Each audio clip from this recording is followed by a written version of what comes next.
Hello दोस्तों, देखिए आज से हम अपना नेक्स्ट चैप्टर एनसीईआरटी का चैप्टर नंबर 7 इंटीग्रेशन स्टार्ट कर रहे हैं।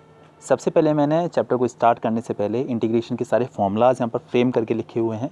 आप इन सबको वीडियो पॉज करके अच्छे से नोट डाउन कर लीजिए, लर्न कर लीजिए, क्योंकि आपको बहुत ज़्यादा एडवांटेज मिलेगा। क्योंकि सारे फॉर्मूला अगर आपको एक शीट में मिलेंगे तो बहुत ज़्यादा हेल्पफुल रहेगा आपको क्वेश्चन सॉल्व करने में। तो देखिएगा, बेसिकली मैं आपको एक बात बोलूँ कि जो इंटीग्रेशन होता है उसका एक सिनोनिम और होता है, उसे एंटी डेरिवेटिव भी कहा जाता है, मतलब एंटी डिफरेंशिएशन। तो आपको नाम से पता चल रहा होगा कि इंटीग्रेशन जो है वो डिफरेंशिएशन का जस्ट ऑपोजिट होता है। ठीक है, जस्ट ऑपोजिट। तो अगर इंटीग्रेशन डिफरेंशिएशन का जस्ट ऑपोजिट है तो ऑब्वियस सी बात है कि अगर आप फॉर्मूलाज के बारे में बात करें तो फॉर्मूलाज भी उसके काफ़ी ज़्यादा ऑपोजिट हो जाएंगे डिफरेंशिएशन से। ठीक है, जैसे मैं आपको एग्जांपल लेकर बताता हूँ कि जो 10x होता है, आपको याद होगा अगर आपने डिफरेंशिएशन अच्छे से किया था कि जो 10x होता है उसका जो डिफरेंशिएशन है d/dx ऑफ 10x वो sec स्क्वायर x होता है। ठीक है, तो अभी हम डिस्कस कर रहे हैं कि जो इंटीग्रेशन है वो डिफरेंशिएशन का जस्ट ऑपोजिट है। तो sec स्क्वायर x का अगर आप इंटीग्रेशन करेंगे तो आपको 10x मिलेगा। 10x का डिफरेंशिएशन अगर sec स्क्वायर x है तो sec स्क्वायर x का इंटीग्रेशन 10x हो जाएगा। बेसिकली ये कंडीशन हुआ करती है। ठीक है, अच्छा देखिए, अब इंटीग्रेशन की हम लोग साइन की बात करें तो इंटीग्रेशन का साइन जैसे सपोज टू भी आपको x⁴n का इंटीग्रेशन करना है तो x⁴n लिखा जाएगा। इंटीग्रेशन के साइन के लिए देखिए एक तो आपको ये साइन बनाना होता है और साथ में आप dx लिखना होता है। तो ये आपका इंटीग्रेशन का साइन, इसको और इसको कंबाइन करने के बाद इंटीग्रेशन का सिंबल बनता है। x⁴n का डिफरेंशिएशन शायद आपको याद होगा nx⁴n-1 होता है, मतलब पावर आगे आती थी। मैं डिफरेंशिएशन की बात कर रहा हूँ, रिमेंबर द वर्ड्स nx⁴n-1, ये x⁴n का डिफरेंशिएशन होता है। यहाँ पर इसकी जो पावर होती है वो डिक्रीज़ हो जाती है बाय 1। अगर हम इंटीग्रेशन की बात करते हैं तो इंटीग्रेशन डिफरेंशिएशन का ऑपोजिट है, उसकी वजह से x⁴n का जो इंटीग्रेशन है वो हो जाएगा x⁴n+1 अपॉन n+1। ठीक है, ये हो जाएगा बेसिकली इसका इंटीग्रेशन। अच्छा एक बात और मैं कहना चाहूँगा, कभी भी अगर आप इंटीग्रेशन करते हैं तो हमेशा एक कांस्टेंट और ऐड होता है जिसे हम c से जनरली रिप्रेजेंट करते हैं। हालांकि आप कोई भी कांस्टेंट ले सकते हैं, नॉट नेसेसरली कि आप c ही लेकर चलें, बट c जनरली यूज़ किया जाता है, बहुत ज़्यादा स्टैंडर्ड है, तो आप भी c ही लेकर चलें तो ज़्यादा बेनिफिशियल रहेगा। मतलब कोई भी इंटीग्रेशन अगर आप करेंगे तो आपको उसमें +c ज़रूर ऐड करना है। देखिए, आप वीडियो पॉज कीजिए, स्क्रीनशॉट लीजिए और उस इमेज को जो है जूम करके सारे फॉर्मूलाज पहले तो नोट डाउन करिए। और यहाँ पर सारे फॉर्मूलाज देखिए x⁴n का लिखा हुआ है, 1/x का लिखा हुआ है। अच्छा एक बात और मैं बताऊँ, जैसे log x का डिफरेंशिएशन 1/x होता था, तो क्योंकि जो इंटीग्रेशन है वो डिफरेंशिएशन का ऑपोजिट है तो 1/x का इंटीग्रेशन log x हो जाएगा, मतलब बिल्कुल ऑपोजिट आपको चलना होता है। ठीक है, तो चलिए हम लोग स्टार्ट करते हैं अपनी एक्सरसाइज। ये सारे आप लिख ज़रूर लीजिएगा, मैंने यहाँ पर कुछ और बातें दे दी हैं। देखिए जैसे 22 है, 23 है, मैंने ये दोनों या और भी जैसे 27 है या 28 है, देखिए मैं इसमें लिखा हुआ है if the integration in the form of this. तो ये आपको हेल्पफुल रहेगा कि यार इंटीग्रेशन इस फॉर्म में तो आप उसे कैसे सॉल्व करेंगे, या इंटीग्रेशन इस फॉर्म में तो उसे आप कैसे सॉल्व करेंगे, तो थोड़ा सा एडवांटेज रहेगा। ठीक है, चलिए तो हम एक्सरसाइज पे पहुंचते हैं। मैंने किया हुआ सबसे पहले एक्सरसाइज नंबर 7.1 को स्टार्ट। आपको जो फर्स्ट वाला क्वेश्चन करना है, आपको सब में एंटी डेरिवेटिव मतलब कि इंटीग्रेशन करना है, इंटीग्रल फंक्शन फाइंड आउट करना है। sin 2x हुआ, cos 3x हुआ, e⁴2x हुआ, सबका आपको करना है। ठीक है, तो देखिए जिस क्वेश्चन को दिखाने की ज़रूरत होगी मैं सिर्फ वही क्वेश्चन आपको दिखाऊंगा, बाकी मैं सिर्फ सॉल्यूशन करता हुआ चला जाता हूँ। देखिए फर्स्ट वाला क्वेश्चन क्या हुआ है और समझिएगा क्या कहानी है। ठीक है, देखिए sin 2x dx, सॉरी क्या बोल रहा हूँ, sin 2x dx, sin 2x नहीं, sin 2x dx, इसका आपको जो इंटीग्रेशन फाइंड आउट करना है। ठीक है, तो देखिएगा क्या है कि हमें जो इंटीग्रेशन पता है वो sin x का पता है। ठीक है, हमें sin 2x का इंटीग्रेशन आता ही नहीं है, हमें सिर्फ sin x का इंटीग्रेशन पता है। तो आपको क्या कर लेना चाहिए, जो 2x है आप इसे थोड़ी देर के लिए कुछ और सपोज कर लीजिए। ठीक है, आप इस 2x को थोड़ी देर के लिए t सपोज कर लीजिए। t ही जनरली माना करते हैं तो आप भी t ही मानिएगा। अब आपको क्या करना होगा, जो आपने सपोज किया है जैसे 2x = t, अब आप दोनों तरफ डिफरेंशिएशन करिए। अच्छा यहाँ जब आप डिफरेंशिएशन कर रहे हैं, जैसे इस स्टेप में मैंने बोला दोनों तरफ डिफरेंशिएशन करिए, तो आप यहाँ पे किसी का रेस्पेक्ट नहीं कर रहे हैं। ठीक है, जैसे अगर आप x के रेस्पेक्ट में करते हैं तो उसका डिफरेंशिएशन 1 हो जाता है, दैट्स इट। t के रेस्पेक्ट में करते हैं तो उसका डिफरेंशिएशन 1 हो जाएगा, दैट्स इट। बट यहाँ पर आपको रेस्पेक्ट किसी को नहीं देना है, बस कंडीशन ये आती है जैसे x का डिफरेंशिएशन 1 हुआ तो x का फिर से करना पड़ेगा, तो आपका dx और निकल कर आएगा। ऐसे ही t का डिफरेंशिएशन 1 होगा, फिर t का फिर से करना होगा तो dt निकल कर आएगा। एक और एग्जांपल लेके बताता हूँ। सपोज टू भी अगर इस केस में यहाँ पर x टू द पावर 3 होता, तो x टू द पावर 3 का अगर आप डिफरेंशिएशन करते तो 3x² आता, फिर x का फिर से करने पर dx और ज़रूर लिखा जाता। मतलब dx बाद में आपको ज़रूर लिखना है, ठीक है, क्योंकि यहाँ पर आप किसी का रेस्पेक्ट नहीं कर रहे हैं। बात ध्यान रखिएगा कि आपको dx और dt ज़रूर लिखना है। देखिए अब आप यहाँ से dt की वैल्यू dx की वैल्यू निकाल लीजिए। कैसे निकालेंगे, 2 का यहाँ पर डिवीजन हो जाएगा, तो हमारे पास dx की वैल्यू निकल कर आ चुकी है जो कि है dt/2। अब वापस से क्वेश्चन पर लौट कर आइए। देखिए जो 2x था इसे हमने t माना था, तो ये अपना हो गया sin t हो गया, और dx के प्लेस पर आप लिखने वाले थे, क्या लिखने वाले थे, dt/2।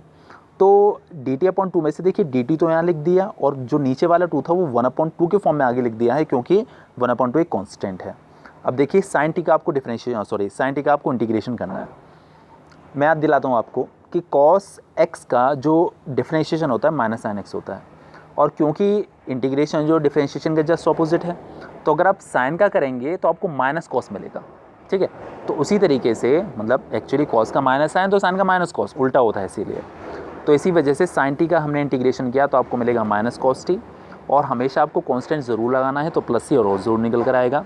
अभी देखिए काम ख़त्म नहीं हुआ है, अभी आपको क्या और करना है, -1/2 एज इट इज़ है, आपका कॉस एज इट इज़ है।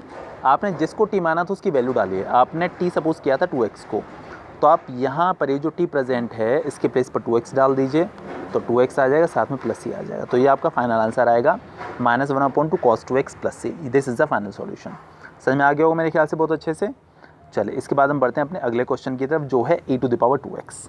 अच्छा देखिए एक बात और मैं आपको बताना चाहूँगा, ये जो बात ख़त्म करने से पहले अपनी, जैसे हम लोग क्या कर रहे थे कि sin 2x के लिए हमने 2x को t मान लिया, और इस तरीके से हमने इसको सब्स्टिट्यूट किया और सॉल्व कर लिया, है ना, इसका इंटीग्रेशन फाइंड आउट कर लिया। आप एक और तरीके से कर सकते हैं, आप 2x को x की तरह से डील कर लीजिए, आप 2x को x की तरह से सपोज कर लीजिए। तो साइन आप थोड़ी देर के लिए से x ही मानकर चल रहे हैं, ठीक है।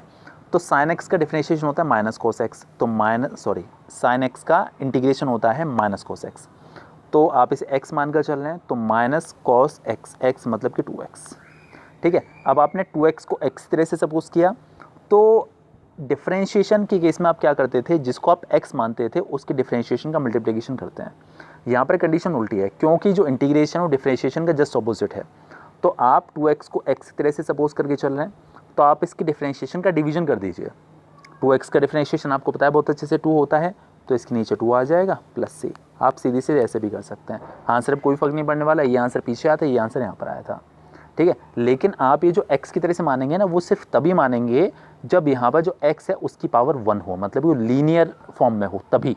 अगर पावर 2 पावर 3 या कुछ ऐसी पावर्स होती हैं तो आप इसे x की तरह से सपोज नहीं करेंगे, ठीक है।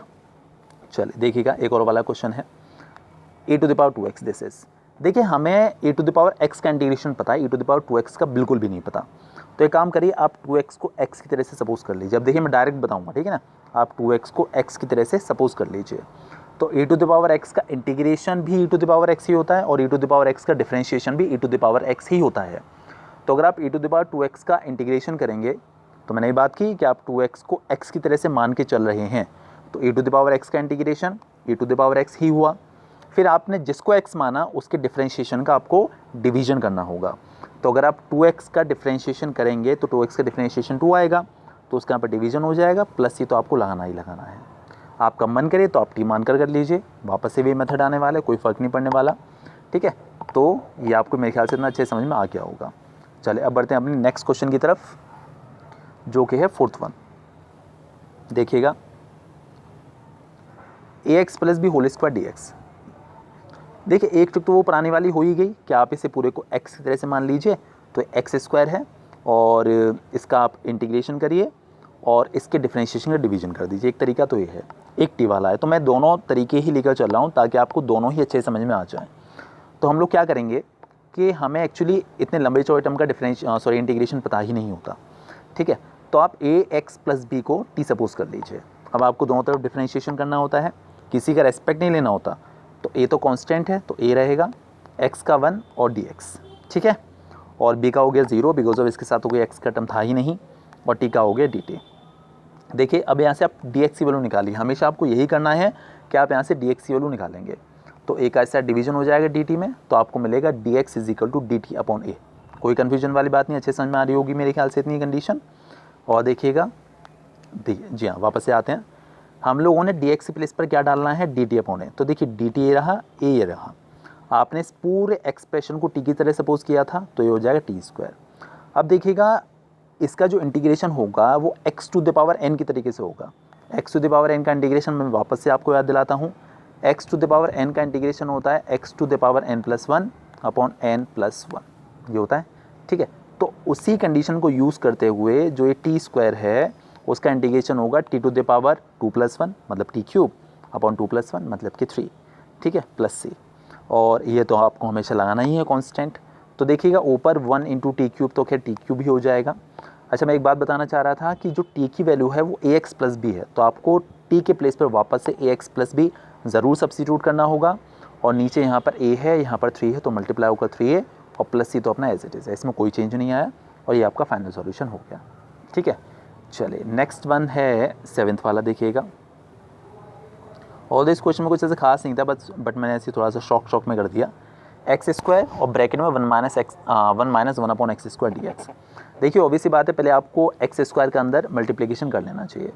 जब आप एक्स स्क्वायर का वन से मल्टीप्लाई करेंगे तो एक्स स्क्वायर, अच्छा डी एक्स का भी करेंगे साथ में, है ना। इंटीग्रेशन का साइन दोनों के साथ हम लोग अलग अलग लगा रहे हैं, तो डी एक्स का भी होगा और इस साथ में जो इंटीग्रेशन का साइन है ये भी दोनों के साथ अलग अलग लग जाएगा। मैं आपको फिर से याद दिला दूँ, इस साइन को डी एक्स को मिला के इंटीग्रेशन का सिंबल बनता है, ये आपको दोनों लगाने होते हैं। जो आपकी बुक होगी उसमें वो लोग ये साइन बनाकर जर्नली नहीं देंगे, वो सिर्फ ये लिख देंगे फाइंड द इंटीग्रेशन ऑफ या find the anti derivative of, सिर्फ इतना लिख देंगे, आपको ये अपनी तरफ से लगाना होता है। तो मैं ये बोल रहा था कि एक्स स्क्वायर का हम लोग अंदर मल्टीप्लिकेशन कर रहे थे, एक्स स्क्वायर का वन से किया तो एक्स स्क्वायर, डी एक्स भी अंदर जा रहा है, इंटीग्रेशन भी अलग लग रहा है। ठीक है, तो एक्स स्क्वायर डी एक्स। और देखिएगा फिर जब एक्स स्क्वायर का आप यहाँ करेंगे तो एक्स स्क्वायर से एक्स स्क्वायर कैंसिल आउट हो जाएगा, सिर्फ वन बचेगा और वन डी एक्स, कोई कन्फ्यूजन वाली बात नहीं है। अच्छा, एक्स स्क्वायर का अगर आप इंटीग्रेशन करेंगे तो इसमें आपको फॉर्मूला लगाना होगा x to the power n वाला। फॉर्मूला होता है x to the power n plus one upon n plus one. तो x to the power two plus one मतलब एक्स क्यूब और नीचे भी टू प्लस वन मतलब कि थ्री। देखिए अब मैं वापस से आपको याद दिलाऊँ, एक्स का डिफ्रेंशिएशन आपको याद होगा वन होता है, तो वन का इंटीग्रेशन एक्स हो जाएगा। एग्री करते हैं? देखिए अगर आपको याद रहे तो अच्छी बात है, सीधे मैंने ट्रिक बताई। वापस से देखिए मैं आपको आया कैसे बताता हूँ। आप वन को x to the power zero लिख सकते हैं और x to the power n का इंटीग्रेशन का फॉर्मूला होता है x to the power n plus one मतलब zero plus one upon zero plus one.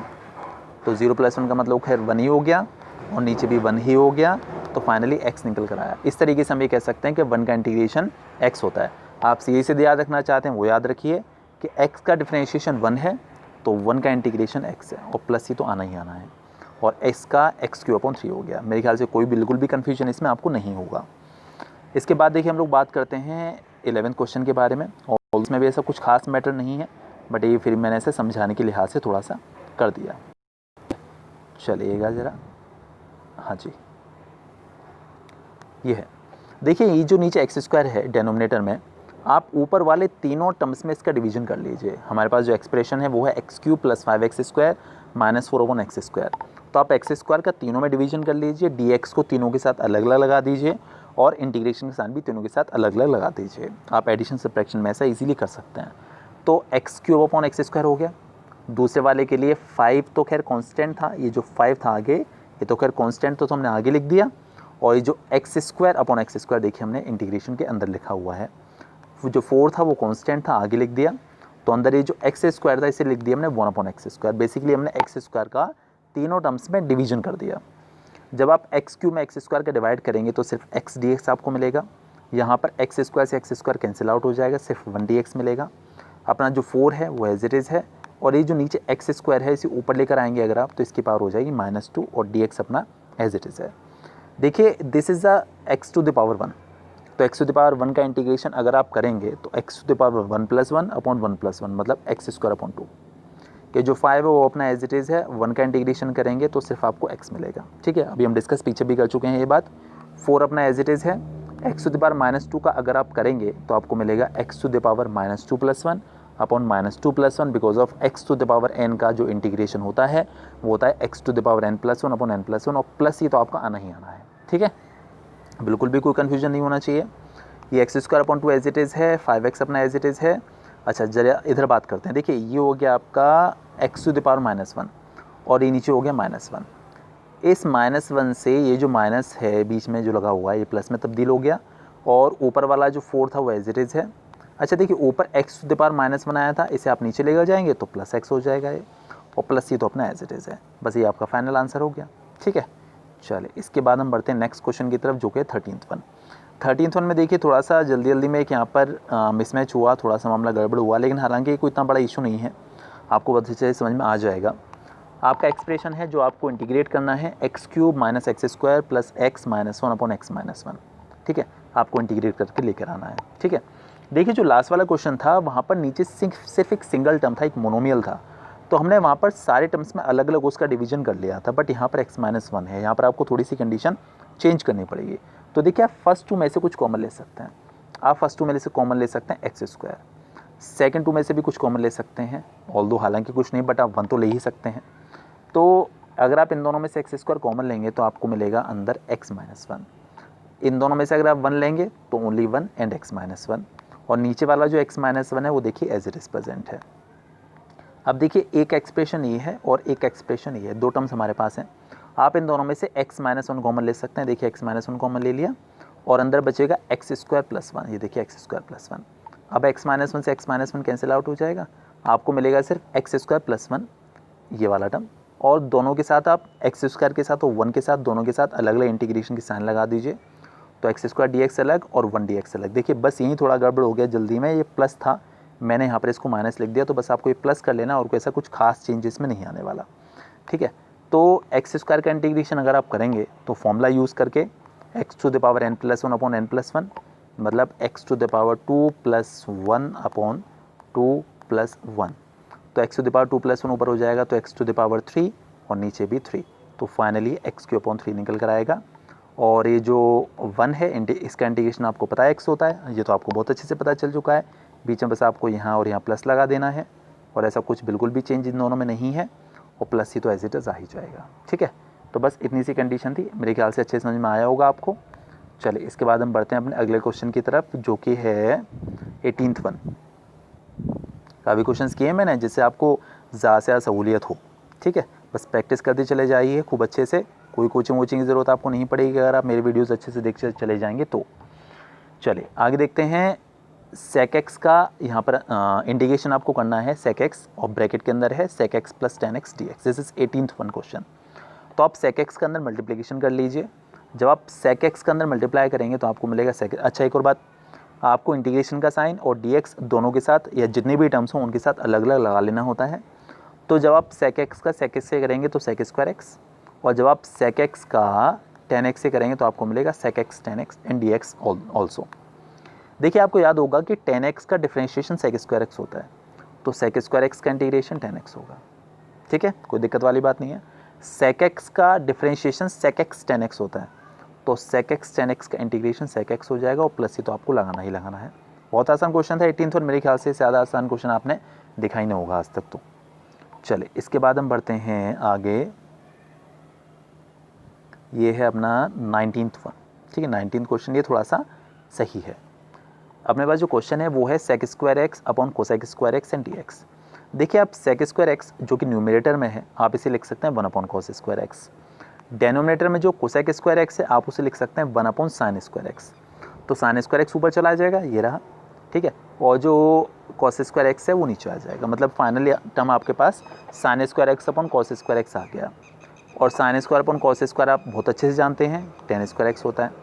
देखिए मैं बताऊँ आपको एक बात, हमें tan² x का इंटीग्रेशन पता ही नहीं है, हमें tan² x का इंटीग्रेशन आता ही नहीं है। तो हम लोग क्या करेंगे, इसमें आपको फॉर्मूला लगाना पड़ेगा sec² x - 1। ठीक है, बताता हूँ क्यों लगाया है एक्चुअली हमने ऐसा। अब आप पहले तो एक काम कीजिए कि इंटीग्रेशन और dx इन दोनों टर्म्स के साथ अलग अलग लगाइए पहले। तो integration of sec² dx - 1 dx, वापस से वही कहानी, क्योंकि tan x का डिफरेंशिएशन sec² x होता है, तो sec² x का इंटीग्रेशन tan x हो जाएगा। ठीक है, 1 का तो इंटीग्रेशन आपको रट चुका होगा अब तक, x होता है और साथ में प्लस ही आ जाएगा। आपको याद रखना है कि हमें tan² x का इंटीग्रेशन नहीं पता। ठीक है, तो आपको इसे ब्रेक करके sec² x - 1 ज़रूर लिखना होगा। ठीक है, नो कन्फ्यूजन, आई थिंक बहुत अच्छे समझ में आ गया होगा मेरे ख्याल से। इसके बाद देखिए हम लोग एक्सरसाइज नंबर 7.2 स्टार्ट करेंगे और मैं आपको थोड़ी सी इसकी शक्लें दिखा दूँ इस एक्सरसाइज की, ठीक है। चलिए, हाँ जी, ये देखिए हमारी एक्सरसाइज नंबर 7.2 है। ये एक्सरसाइज बहुत अच्छी है, मतलब बहुत ही ज़्यादा मज़ेदार, ऑनेस्टली स्पीकिंग। आप समझेंगे, बहुत अच्छे से समझ में आएगी, ठीक है। और जो है मैं इसके कुछ क्वेश्चन सही बताता हूँ और कुछ क्वेश्चंस नेक्स्ट वीडियो में आपको मिल जाएंगे, ठीक है। तो एक्सरसाइज नंबर 7.2 में स्टार्ट करते हैं और जो है मैक्सिमम क्वेश्चन मैं अभी बताने की कोशिश इसमें करूँगा, ठीक है, जितने हम लोग कर पाएँ। तो देखिएगा अपना जो फर्स्ट क्वेश्चन है ये है 2x/1 + x, इसको आपको इसे इंटीग्रेट करना है। तो यहाँ पर आपको इंटीग्रेशन का साइन लगाना होगा, साथ में यहाँ पर dx भी लगाना होगा, ठीक है। अब देखिए ये जो एक्सरसाइज है ये थोड़ा सा क्या बोलना चाहिए, एक मतलब इसमें आपको थोड़ा सा अपना IQ और थोड़ा सा ग्रेस्पिंग यूज़ करनी पड़ेगी। मतलब थोड़ा सा आपको इसको ऑब्जर्वेशन पावर आपकी अच्छी होनी चाहिए, आपकी जो ऑब्जर्विंग पावर है, जो स्ट्रेंथ है, ऑब्जर्विंग स्ट्रेंथ, वो अच्छी होनी चाहिए, तभी आपको इसमें थोड़ी सहूलियत मिलेगी। तो देखिए क्वेश्चन में कुछ ऐसा खास नहीं है, मैं आपको सॉल्यूशन दिखाना स्टार्ट करता हूँ, आपको समझ में आने लगेगा, है ना। और बहुत ही अच्छी एक्सरसाइज है बेसिकली देखा जाए तो। चलिए मैं दिखाता हूँ आपको। हाँ जी, तो देखिए अब हम लोग फर्स्ट क्वेश्चन से स्टार्ट कर रहे हैं। हमारे पास जो क्वेश्चन है वो है integration of 2x/1 + x² dx। देखिए क्या है कि आपको इस एक्सरसाइज में और आगे आने वाली एक्सरसाइज में कुछ ऐसे टर्म्स ऑब्जर्व करने पड़ेंगे कि किसी टर्म को आपको ऐसे टर्म को टी सपोज करना पड़ेगा जिसका डिफरेंशिएशन dx के साथ प्रोडक्ट में प्रेजेंट है। मैं फिर से अपनी बात रिपीट करता हूँ, आपको कई बार कुछ इंटीग्रेशन के क्वेश्चंस में कुछ ऐसे टर्म्स को टी सपोज करना पड़ता है जिसका डिफरेंशिएशन dx के साथ प्रोडक्ट में प्रेजेंट है। देखिए यहाँ पर नीचे x² है, अगर x² को डिफरेंशिएट करते हैं तो आपको कितना मिलता है 2x। तो देखिए मैं क्या बोल रहा था कि जिसका डिफरेंशिएशन dx के साथ प्रोडक्ट में प्रेजेंट है, देखिए प्रेजेंट है ना, तो उस टर्म को आपको टी मान लेना चाहिए। तो आपको x² को टी मान लेना चाहिए, ठीक है। अच्छा एक बात मैं कहना चाहूँगा, x² का डिफरेंशिएशन 2x होगा, और अगर आप 1 + x² पूरा ले लें तो उसका भी डिफरेंशिएशन 0 होगा, क्योंकि उसका भी डिफरेंशिएशन 2x होगा, क्योंकि 1 का डिफरेंशिएशन 0 हो जाएगा। मैं अपनी बात फिर से रिपीट करता हूँ। देखिए मैं क्या कहना चाह रहा था कि आपको कई बार उन टर्म्स को टी सपोज करना होता है जिन टर्म्स का डिफरेंशिएशन dx के साथ प्रोडक्ट में प्रेजेंट हो। तो अगर आप x² को टी मानते हैं तो x² का डिफरेंशिएशन 2x होता है, जो देखिए dx के साथ प्रोडक्ट में प्रेजेंट है। तो आपको कायदे में x² को टी मान लेना चाहिए।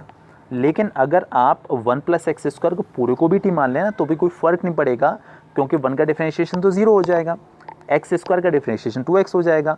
तो ओवरऑल उसका डिफरेंशिएशन देखिए यहाँ पर dx के साथ आपको मिल जाएगा प्रोडक्ट में, ठीक है। समझ में आ गई होगी बात इतनी मेरे ख्याल से। तो आपको क्या कर लेना है कि आपको 1 + x² को टी मान लेना है, differentiation on the both sides.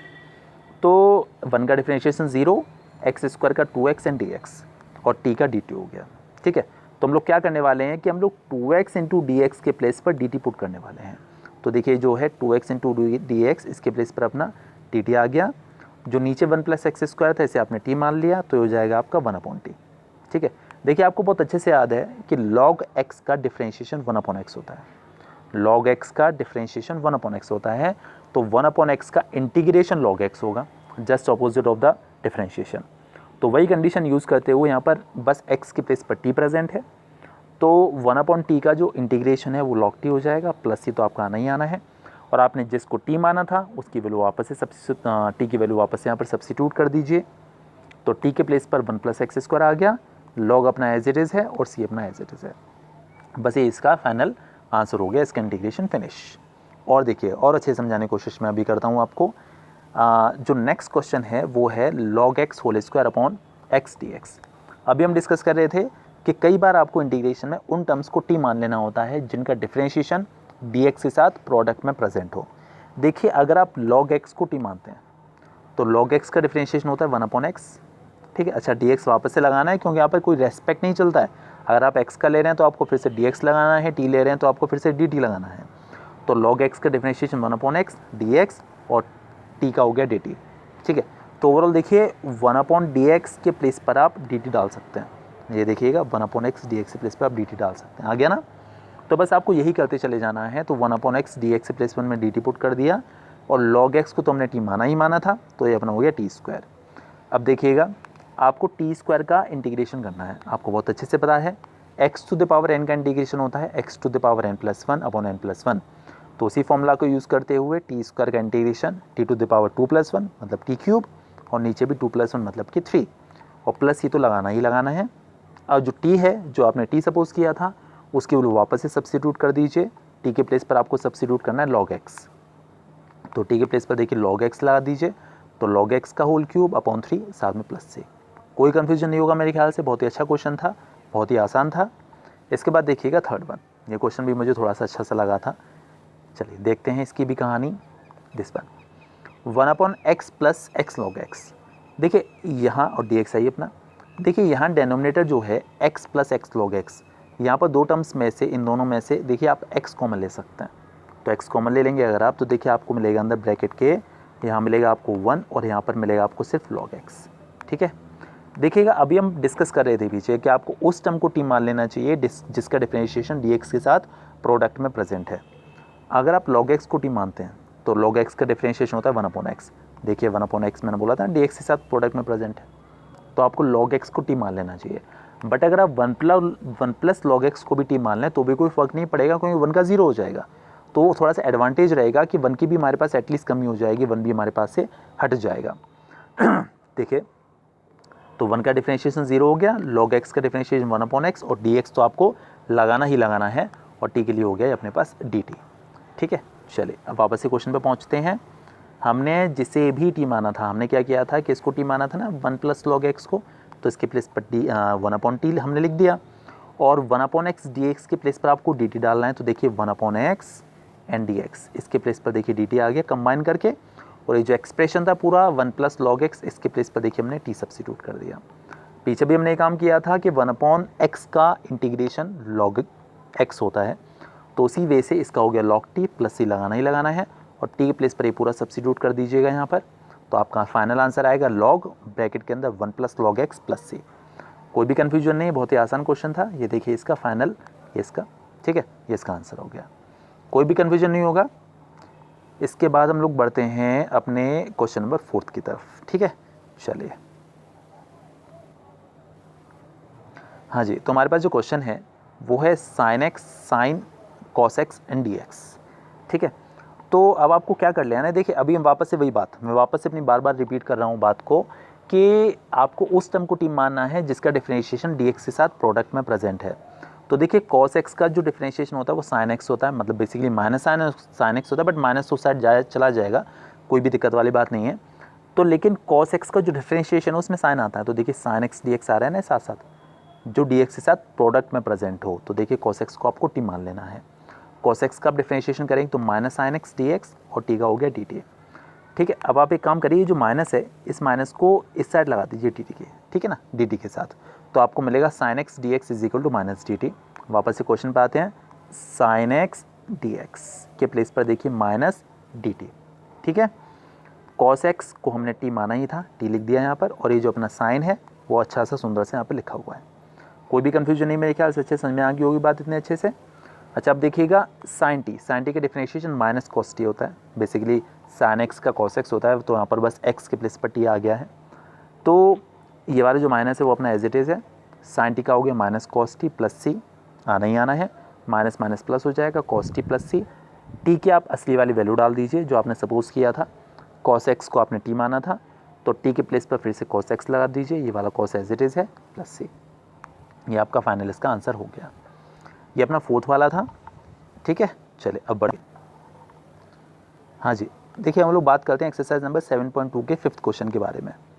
जो हमारे पास क्वेश्चन है वो है integration of sine a x plus b cos a x plus b and d x. देखिए मैं आपको कुछ बात याद दिलाऊं, आपने डिफरेंशिएशन के अगर वीडियोस देखी हैं तो मैंने उसमें ट्रिग्नोमेट्री के फॉर्मूलाज की शीट को शेयर किया था। आपको सारे फॉर्मूलाज लर्न करने हैं, क्योंकि बिना ट्रिग्नोमेट्री के फॉर्मूलाज के आप 12th भूल जाइए, आप नहीं कर पाएंगे अगर आपको ट्रिग्नोमेट्री के फॉर्मूलाज याद नहीं हैं तो वो फॉर्मूलाज बहुत ज़रूरी हैं, अच्छे से याद कर लीजिए सारे, तभी आप इसको बेसिकली अटेम्प्ट कर पाएंगे इस पार्ट को। कैलकुलस बहुत मेजर पार्ट जो है, बहुत वेटेज रखता है बोर्ड एग्जाम में, तो आप अच्छे से फॉर्मूला ज़रूर लर्न कीजिए। ठीक है, तो देखिए अपना जो क्वेश्चन है ज़रा उसके बारे में बात करते हैं हम लोग। Sine x plus b cos x plus b, देखिए मैंने इसमें क्या किया, अपनी तरफ से यहाँ पर 2 का मल्टीप्लाई कर दिया और मल्टीप्लाई किया तो यहाँ पर डिवीजन भी कर दिया। ठीक है, देखिए 2 भी प्रेजेंट है, मल्टीप्लाई में भी और डिवीजन में भी, कोई फ़र्क तो पड़ता नहीं है। एक्चुअली मैंने ऐसा इसीलिए किया क्योंकि ये 2 sin थीटा cos थीटा वाला फॉर्मूला बन सकता है, और 2 sin थीटा cos थीटा होता है sin 2 थीटा। ठीक है, और जो dx है वो अपना एज इट स्थाई, बस थीटा ना होकर यहाँ पर ax प्लस बी है, so that doesn't matter, angle तो कोई भी हो सकता है, तो sin 2 थीटा वाली कंडीशन यहाँ पर आ गई है। और ये जो 1/2 था वो अपना एज इट इज़ है। देखिए हमें बेसिकली sin x का इंटीग्रेशन आता है जो कि माइनस cos x होता है। ये जो ब्ला ब्ला ब्ला जो लिखा हुआ है इसका हमें इंटीग्रेशन आता ही नहीं है, तो आप इसे थोड़ी देर के लिए x की तरह से सपोज करके चलिए। तो अभी हम लोग बात कर रहे थे कि sin x का जो इंटीग्रेशन है cos x होता है, माइनस cos x, तो माइनस cos x मतलब x दिस इज होल, ये जो होल है ये पूरा x है, और जिसे आपने x माना उसके डिफरेंशिएशन का आपको वापस से डिवीजन करना होता है। तो देखिए जो 2ax प्लस बी है इसका डिफरेंशिएशन क्या होगा। देखिए 2 तो कांस्टेंट था और हम लोग बात कर रहे हैं ax प्लस बी के बारे में, तो x का तो 1 हो जाएगा, b का 0 हो जाएगा क्योंकि इसके साथ कोई x का जो है टर्म है ही नहीं, bx का टर्म है ही नहीं, तो आपको सिर्फ यहाँ पर 2 मिलेगा क्योंकि x का 1 हो जाएगा। तो उसके डिफरेंशिएशन का डिवीजन करना होता है जिसको आप x की तरह से सपोज करते हैं, तो यहाँ पर 2a का डिवीजन हो गया, प्लस ये तो आ ही जाएगा, और ये जो 2 और 2a है मल्टीप्लाई होकर 4a हो जाएगा। तो आपका फाइनल आंसर आएगा minus cos 2 bracket ax plus b upon 4a plus c। ठीक है, ये आपका फाइनल इसका आंसर हो गया, कोई दिक्कत वाली बात नहीं है। इसके बाद हम लोग बात करते हैं, देखिएगा 7th क्वेश्चन के बारे में। ठीक है, ये क्वेश्चन काफ़ी अच्छा है, काफ़ी कूल है और बहुत इंपॉर्टेंट भी है। देखिएगा integration of x root x plus 2 dx। हम इसमें क्या करने वाले हैं, देखिए कई बार क्या होता है जो रूट वाला टर्म है ये आपको डेनोमिनेटर के फॉर्म में भी मिल सकता है और प्रोडक्ट के फॉर्म में भी मिल सकता है। तो दोनों केसेस में आपको क्या करना चाहिए कि रूट के अंदर जो भी प्रेजेंट है आप उसे बाहर भी बना लीजिए, तो बड़ा ही फ़ायदा रहेगा। ठीक है, तो इसीलिए जो रूट x प्लस 2 था ये सेम टर्म बनाने के लिए ये जो बाहर वाला x था इसके साथ देखिए हमने यहाँ पर प्लस 2 और माइनस 2 कर दिया, प्लस 2 भी कर दिया, माइनस 2 भी कर दिया। एडवांटेज देखिए अभी मिलेगा हमको, अभी आपको नहीं समझ में आएगा। आप रूट x प्लस 2 का अंदर मल्टीप्लाई करिए दोनों के साथ, ठीक है, दोनों के साथ। तो जब आप x प्लस 2 का रूट x प्लस 2 से मल्टीप्लिकेशन करेंगे तो देखिए ये x प्लस 2 की पावर 1 है और रूट का मतलब होता है पावर 1/2, तो x प्लस 2 की पावर 1 ये और x प्लस 2 की पावर 1/2 ये कंबाइन होकर हो जाएगा x plus 2 to the power 3/2 और dx। ठीक है, ये जो 2 था इसके साथ अगर आप करेंगे तो देखिए 2 तो कांस्टेंट के फॉर्म में आ गया, और ये जो x प्लस 2 का रूट था इसे हमने x plus 2 to the power 1/2 dx करके लिख दिया है। कोई ऐसा कन्फ्यूजन वाली बात नहीं है, बस मल्टीप्लिकेशन किया है और x प्लस 2 से किया तो पावर ऐड हो गई है, और दूसरी चीज़ तो देखिए as it is x plus 2 to the power 1/2 ही लिखा हुआ है। इंटीग्रेशन करते हैं, आप इसे x to the power n की तरह से सपोज करिए, तो x to the power n का इंटीग्रेशन होता है x to the power n plus 1 upon n plus 1। आपने जिसको x माना है उसके डिफरेंशिएशन का डिवीजन करना होता है, बट x प्लस 2 का डिफरेंशिएशन तो 1 ही होगा, तो डिफरेंशिएशन करके कोई फ़ायदा तो है नहीं। अच्छा यहाँ भी ज़रा आइए, देखिए 2 अपना एज इट इज़ है, ये हो जाएगा x plus 2 to the power 1/2 plus 1 upon 1/2 plus 1, वही same formula x to the power n plus 1 upon n plus 1 वाला, और प्लस c अपना एज इट इज़ है। अच्छा देखिएगा अगर आप 3/2 प्लस 1 करेंगे तो इसकी पावर हो जाएगी 5/2 और ये भी 5/2 हो जाएगा, तो उसमें से 2 चला जाएगा ऊपर, ये आपकी वैल्यू निकल कर, बस सिंप्लीफिकेशन कर रहा हूँ बस। तो 2/5 x plus 2 to the power 5/2, same condition देखिए यहाँ भी होगी, ये हो जाएगा 3/2 और ये भी हो जाएगा 3/2, तो ये 3/2 लिखा हुआ है, और इसमें से जो 3/2 से जो नीचे वाला 2 होगा डेनोमिनेटर वाला, वो 2 ऊपर जाके 2 से मल्टीप्लाई होकर 4 बना लेगा। सिंप्लीफिकेशन कर रहा हूँ, सिर्फ सिंप्लीफिकेशन, और ये जो प्लस c है वो अपना एज इट इज़ है, बस ये इसका फाइनल आंसर हो गया। ठीक है, अब आपका थोड़ा और अगर मन में जागृति आ रही है, थोड़ी सी थोड़ा और इच्छाएँ डेवलप हो रही हैं, तो आप इसमें से और इसमें से 2x plus 2 to the power 3/2 common ले लीजिए, अगर ऐसा कुछ मन हो रहा है तो। वैसे मेरे ख्याल से इतना बहुत है, आंसर शीट में हो सकता है वो आंसर लिखा हुआ हो, लेकिन इतना बहुत है, ज़्यादा होशियारी दिखाने की कोई आवश्यकता नहीं होती है, क्योंकि टाइम और वेस्ट होता है इन चीज़ों में। चलिए इसके बाद हम बात करते हैं 9th क्वेश्चन के बारे में। देखिए हमारे पास जो क्वेश्चन है वो 4x प्लस 2 और रूट में दिया हुआ है x² plus x plus 1 and dx। आप बहुत अच्छे से देख पा रहे होंगे कि जो ब्रैकेट के अंदर 4x प्लस 2 है, आप इन दोनों में से 2 कॉमन ले सकते हैं। जब आप दोनों में से 2 कॉमन लेंगे तो आपको अंदर मिलेगा 2x प्लस 1, और ये रूट वाला जो root x² plus x plus 1 है वो एज इट इज़ प्रेजेंट है। अच्छा अब देखिए थोड़ा सा ऑब्जर्व, मैं ही बोल रहा था अपनी ऑब्जर्विंग पावर आपको थोड़ी सी बढ़ानी पड़ेगी। ये जो रूट वाला टर्म है इसको ज़रा आप टी मानिए, देखिए इसको हमने टी सपोज कर लिया, let this be equal to t. तो अभी हम लोग बात कर रहे थे कि आपको डिफरेंशिएशन करना चाहिए, ठीक है ना, तो x² का डिफरेंशिएशन 2x, x का 1, 1 का 0 और dx तो आना ही आना है, और इधर हो गया dt। देखिएगा 2x + 1 dx के प्लेस पर आप dt डाल सकते हैं। देखिए 2x + 1 dx के प्लेस पर dt। वही वाली बात आ गई कि कई बार आपको उन सारे टर्म्स को t सपोज करना होता है जिनका डिफरेंशिएशन dx के साथ प्रोडक्ट में प्रेजेंट हो, तो बस वही चीज़ थी। देखिएगा ये हो गया रूट, क्या किया हमने कि 2x + 1 dx के प्लेस पर तो dt पुट कर दिया, और ये अपना पूरा रूट t हो गया, और ये वाला जो 2 है वो देखिए एज इट इज़ प्रेजेंट है, इसमें कोई चेंज नहीं आया। अच्छा एक और बात, रूट t का मतलब है t⁻1/2, ठीक है, तो ये t⁻1/2 और dt अपना एज इट इज़ है। देखिए t⁻1/2 अगर आप करेंगे इंटीग्रेशन तो t⁻1/2 + 1/1/2 + 1, आप अच्छे से जान चुके हैं कि x⁻n का जो इंटीग्रेशन होता है x⁻n + 1/n + 1 होता है प्लस c।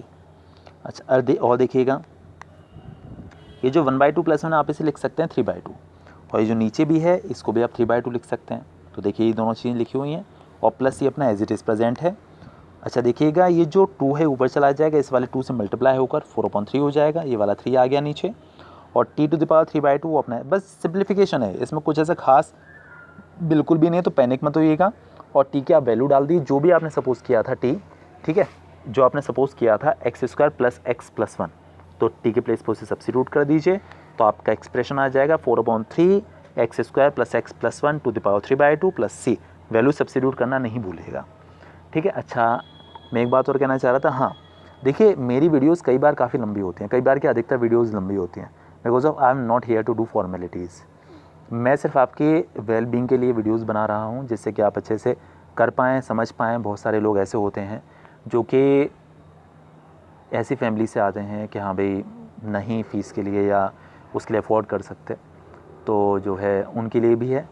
और साथ ही साथ कुछ ऐसे भी लोग होते हैं जो आइसोलेटेड रूरल एरियाज़ में रहते हैं, जिनके आसपास कोचिंग्स वगैरह नहीं है, स्कूल में अच्छे टीचर्स नहीं हैं। हमारे हिंदुस्तान की हालत है ये, बट आगे बढ़ना चाहते हैं, तो बेसिकली उनके लिए है। आप कोशिश करिए कि चैनल ज़्यादा प्रमोट हो पाए, शेयर करिए ताकि लोगों तक पहुँच पाए, और अपने दोस्तों को बताइए जिससे कि ज़्यादा से ज़्यादा पढ़ें, अच्छे से समझें।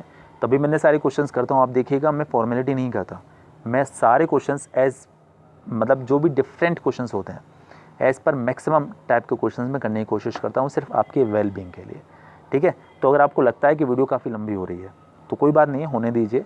आप वीडियो ज़रूरी नहीं एक बार में देखें, आप पॉज करके रख दीजिए, थोड़ा दिमाग को रिफ़्रेश करिए, उसके बाद फिर से आगे शुरू कर दीजिए, ठीक है। तो बस पैनिक नहीं होने और लगातार करते चले जाइए, ठीक है। चलिए इसके बाद हम लोग बात करते हैं अबाउट द क्वेश्चन नंबर 11। देखिए मैंने बात की थी लास्ट क्वेश्चन में भी कि कई बार क्या होता है कि रूट वाला टर्म डेनोमीटर में भी आ सकता है या प्रोडक्ट भी आ सकता है, तो जो भी टर्म रूट के अंदर प्रेजेंट है वो दूसरी वाली जगह पर आपको फॉर्म करना पड़ेगा। तो हमारे पास जो ये क्वेश्चन है वो है इंटीग्रेशन ऑफ x/√x + 4 dx। हमारे पास यहाँ रूट के अंदर x + 4 प्रेजेंट है, तो वही चीज़ बनाने के लिए हमने न्यूमरेटर में भी देखिए +4 और -4 कर दिया। मैं ब्रैकेट इसीलिए ला देता हूँ ताकि आप समझ जाएं कि आपको ये टर्म अलग लेकर चलना है। और जो रूट x + 4 है इसका इसमें और इसमें दोनों में अलग अलग डिवीजन कर दीजिए। देखिए वही काम यहाँ पर भी किया हुआ है हमने, ठीक है। यहाँ 4 में किया तो 4 को हमने आगे लिख दिया और अंदर लिख दिया 1/√x + 4। देखिए आपको बहुत अच्छे से पता है कि अगर आप 2 में √2 का डिवीजन करते हैं तो आपको √2 ही मिलता है। उसी वे से अगर आप x + 4 में √x + 4 का डिवाइड कर दें तो आपको √x + 4 ही मिलेगा। √x + 4 that is x + 4 ⁻1/2 dx। यहाँ पर हम लोग बात करें तो देखिएगा आपको एक बात मैं याद दिलाऊँ, और ये जो √x + 4 है आप इस x + 4 की पावर 1/2 करके ऊपर ले आइए, x⁻−1/2 हो जाएगा। एक तरीके से तो आप वो कर सकते हैं। मैंने एक शॉर्ट ट्रिक भी बनाई इसके लिए। आपको याद होगा कि जो √x होता है उसका जो डिफ्रेंशिएशन होता है d/dx ऑफ √x वो 1/2√x होता है, और इंटीग्रेशन डिफ्रेंशिएशन का जस्ट ऑपोजिट है। तो 1/2√x का इंटीग्रेशन √x होना चाहिए, भाई जस्ट ऑपोजिट है ना, तो आप सीधे कर दीजिए। तो वही चीज़ बनती हुई मुझे यहाँ पर दिखी, यहाँ पर मुझे नीचे √x दिखा, बट इसके साथ 2 की डेफिशिएंसी थी, तो देखिए मैंने यहाँ पर 2 का मल्टीप्लाई कर दिया, और मल्टीप्लाई नीचे तो ऊपर भी करना पड़ा, ये देखिए ये प्रेजेंट है, ठीक है। तो ऐसा करने से एक्चुअली क्या हुआ, ये 1/2√x बन जाएगा, तो इसका इंटीग्रेशन सीधे हम √x लिख पाएंगे, इसीलिए ऐसा किया। और बाकी यहाँ पर 8 हो जाएगा। आप नॉर्मल तरीके से कर लीजिए, ये x + 4 टू द पावर 1/2 है, आप ऊपर ला के -1/2 मतलब x + 4 टू द पावर -1/2 लिख कर फिर x to the power n plus one upon n plus one वाले तरीके से कर लीजिए, कोई फ़र्क नहीं पड़ने वाला, जो आपको मेथड अच्छा लगे वैसे करिए। चले हाँ जी, तो ये हो गया x plus 4 to the power 1/2 plus 1, formula आपको याद हो चुका होगा अब तक, और नीचे भी सेम कंडीशन आती है। ये 2 4 जार 8 हो गया, ये 1/2 रूट एक्स है, और 1/2 रूट एक्स का इंटीग्रेशन रूट एक्स हो जाएगा, प्लस ये आपको लगाना ही लगाना है, ये 2 ऊपर आ जाएगा, ये हो गया 2/3, और x plus 4 to the power 3/2, ये वाला अपना एक्सप्रेशन जो है वो एज इट इज़ है, और c जो है अपना लिखा हुआ है कॉन्स्टेंट। समझ में आया होगा मेरे ख्याल से बहुत अच्छे से आप लोगों का ये क्वेश्चन। इसके बाद देखिए 14th वन, काफ़ी क्वेश्चन किए मैंने, वीडियो काफ़ी लंबी हो रही है, होने दीजिए, कोई दिक्कत वाली बात नहीं है। देखिएगा 1/x log x to the power m dx, क्या कर लेना है आपको, देखिए अभी हम डिस्कस कर रहे थे, आपको उस टर्म को t सपोज कर लेना चाहिए जिसका टर्म dx के साथ प्रोडक्ट में प्रेजेंट है, तो आप log x को t मान लीजिए। log x का डिफरेंशिएशन होता है 1/x dx is equal to dt, ठीक है, 1/x dx is equal to dt, ये देखिएगा 1/x dx is equal to dt, तो इसके और इसकी प्लेस पर कंबाइन करके हमने dt पुट कर दिया, और log x को तो t माना ही था, तो ये t to the power m हो गया, t to the power m ऊपर लेकर आएंगे अगर आप, तो आपको मिलेगा t to the power minus m साथ में dt। देखिए ये हमारे पास x to the power n वाली कंडीशन आ गई, x to the power n condition आपको बहुत अच्छे से पता है, x to the power n plus 1 upon n plus 1, मतलब कि t to the power minus m plus 1 upon minus m plus 1, और प्लस ही तो लगाना ही लगाना है। आपने जिसको t माना था, किसको माना था आपने t, log x को, तो आप t के प्लेस पर वापस से log x डाल दीजिए, तो हो जाएगा log x to the power minus m plus 1 upon minus m plus 1 plus c। बहुत अच्छे समझ में आ गया होगा मेरे ख्याल से वाला क्वेश्चन भी। इसके बाद देखिएगा 19th वन, ठीक है, बहुत अच्छा क्वेश्चन है ये वाला भी, बहुत क्वेश्चंस किए मैंने वाकई में।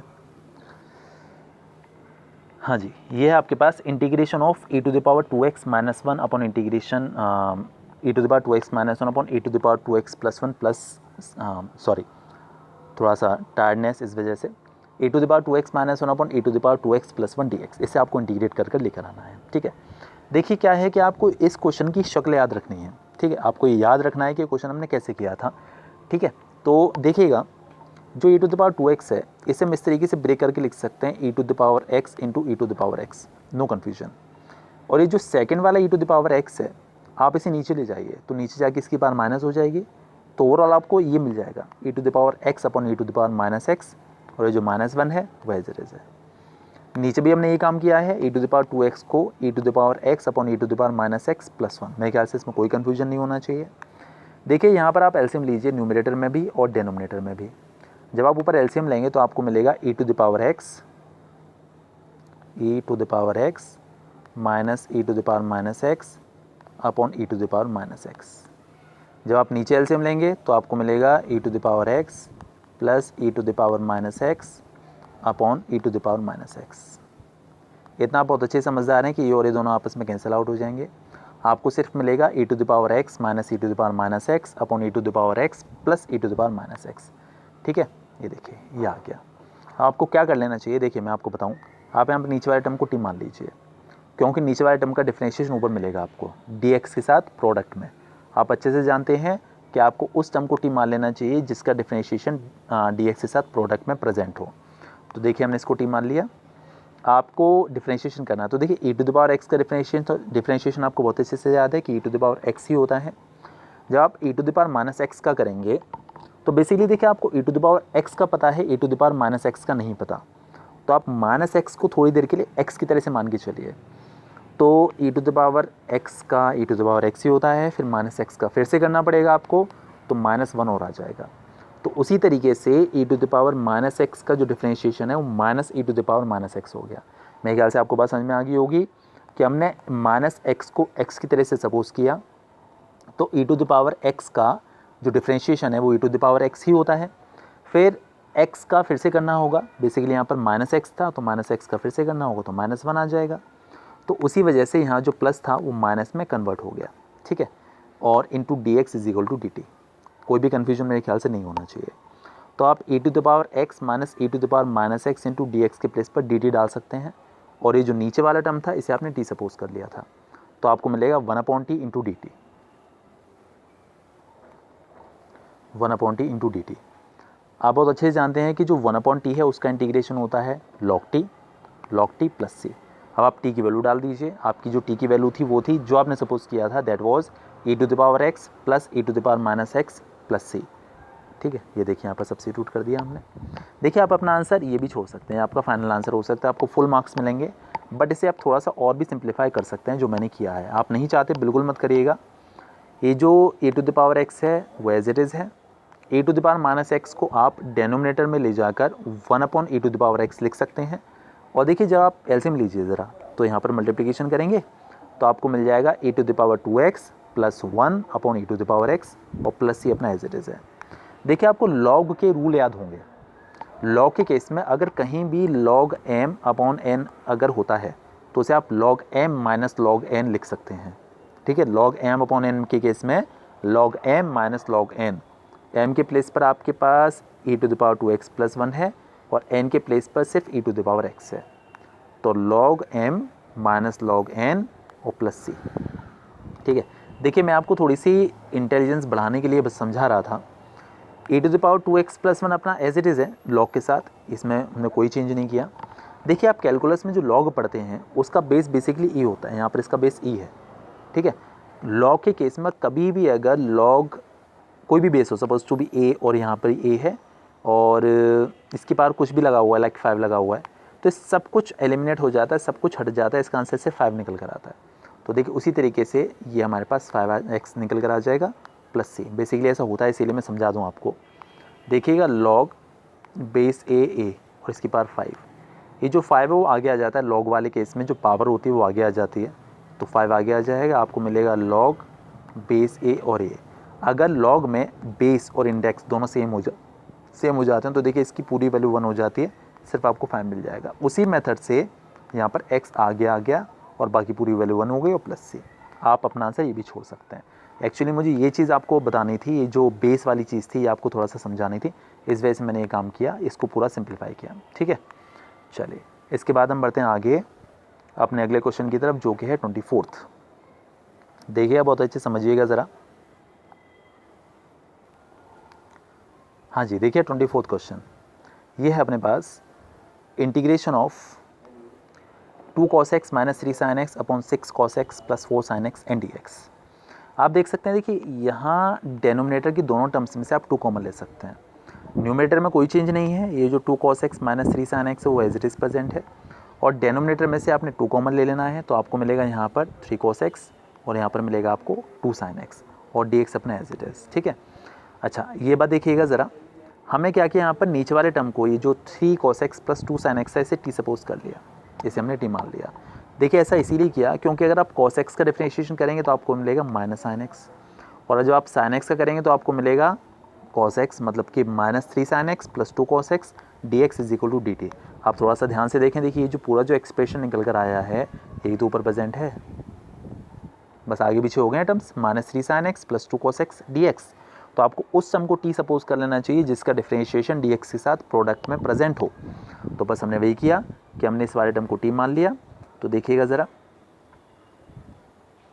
देखिए ये जो 2 है, ये वाला 2, ये मैं जल्दी में लिखना भूल गया हूँ, यहाँ पर 1/2 और आना चाहिए, और ये वाला टर्म आपने पूरा t माना ही था, और इस पूरे के प्लेस पर आपको dt सब्स्टिट्यूट कर देना है। ठीक है, यहाँ 1/2 आएगा ही आएगा। देखिए 1/t का इंटीग्रेशन तो आपको अब तक रट चुका है, log t प्लस से t के वापस से वैल्यू डाल दीजिए जो कि है 3 cos x plus 2 sin x, जो आप यहाँ पर t के प्लेस पर सब्स्टिट्यूट कर दीजिए, तो आपका फाइनल आंसर आएगा 1/2 log 3 cos x plus 2 sin x plus c। ठीक है, समझ में आ गया होगा बहुत अच्छे से मेरे ख्याल से। कुछ चेंजेस नहीं आने, बस यहाँ पर 1/2 और आ जाना है, बाकी ऐसा कुछ प्रॉब्लम वाली बात बिल्कुल भी नहीं है, बाकी ये आंसर है। ठीक, चलिए इसके बाद हम बढ़ते हैं अपने अगले क्वेश्चन की तरफ, जो कि 25th भी थोड़ा सा अच्छा सा क्वेश्चन था।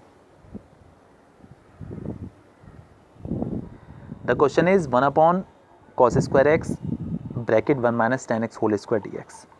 देखिए आप क्या कर लीजिए, ये जो 1/cos स्क्वायर x है आप इसे sec स्क्वायर x लिख सकते हैं, और नीचे जो 1 माइनस tan x का होल स्क्वायर है वो एज इट इज़ है, और dx भी अपना एज इट इज़ है। अब आप काम कीजिए कि आप 1 माइनस tan x को t मानिए, 1 का डिफरेंशिएशन 0, ये जो माइनस है वो माइनस यहाँ पर एज इट इज़ प्रेजेंट है, tan x का differentiation sec square x dx is equal to dt।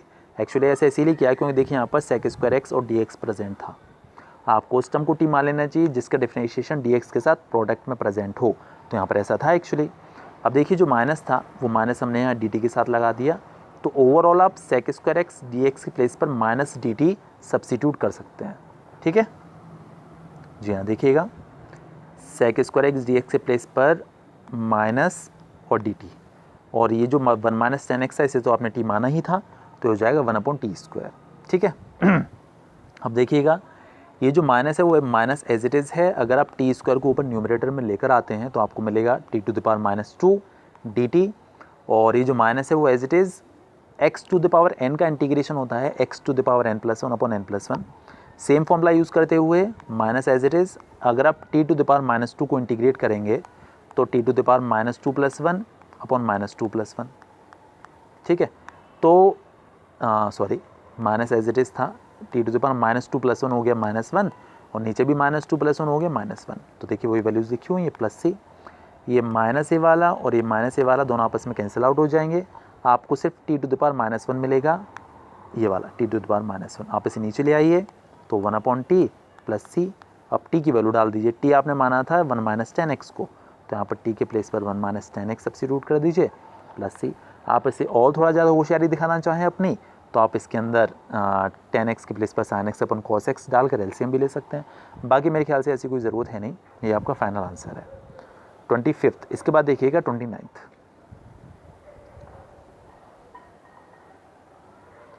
जी हाँ, cot x log sin x dx। ठीक है, देखिए क्या है कि अभी आपको यहाँ पर कुछ नहीं दिख रहा होगा कि आपको t किसे मानना चाहिए।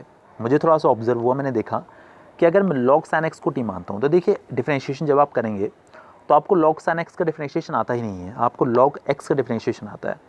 तो आप sin x को थोड़ी देर के लिए x की तरह से मान के चलिए, तो log x का डिफरेंशिएशन 1/x, और जिसे आपने x माना मतलब sin x को, उसका डिफरेंशिएशन फिर से करना होगा, तो cos x dx और t के लिए dt। कोई कन्फ्यूजन नहीं है, log sin x को आप थोड़ी देर के लिए x की तरह से डील करिए, तो log x का 1/x मतलब 1/sin x, और sin x का फिर से मतलब कि cos x dx = dt। अच्छा देखिएगा ज़रा, ये हो गया आपका cos x/sin x। आपको बहुत अच्छे से पता है कि cos x/sin x cot x होता है, dx अपना एज इट इज़ और dt अपना एज इट इज़। ठीक है, अच्छा वापस से क्वेश्चन पर आते हैं ज़रा। आप देखिए